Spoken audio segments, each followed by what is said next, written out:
Boeing নির্মিত Starline রকেটে করে চলতি বছরের জুনের ৫ তারিখ আন্তর্জাতিক মহাকাশ স্টেশনে যান নাসার দুই নভোচারী বুচ উইলমোর ও সুনিতা উইলিয়ামস। এক সপ্তাহ পরেই ফিরে আসার কথা থাকলেও কারিগরি ত্রুটির কারণে ২ মাসেরও বেশি সময় ধরে মহাকাশে আটকে আছেন তারা।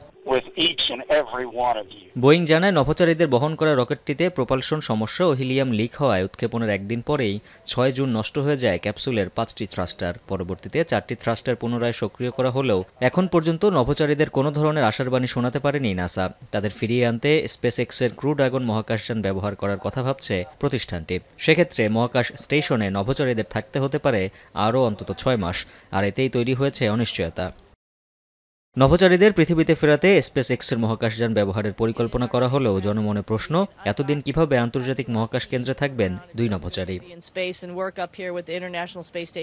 নাসা জানিয়েছে, মহাকাশ স্টেশনে দুই নভোচারীকে সুস্থভাবে ও নিরাপদে বাঁচিয়ে রাখতে এরই মধ্যে তাদের জন্য পাঠানো হয়েছে প্রয়োজনীয় সরঞ্জাম, খাবার, পানি ও পরীক্ষা নিরীক্ষার যন্ত্রপাতি। স্বাভাবিক রয়েছে অক্সিজেন সরবরাহ।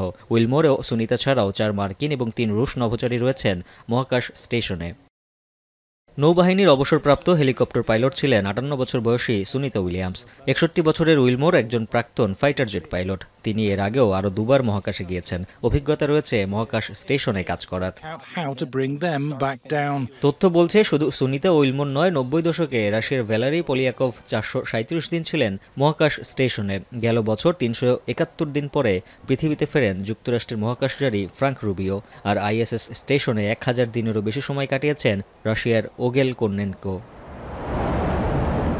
উজ্জ্বল হাফিজ, এখন বিশ্ব।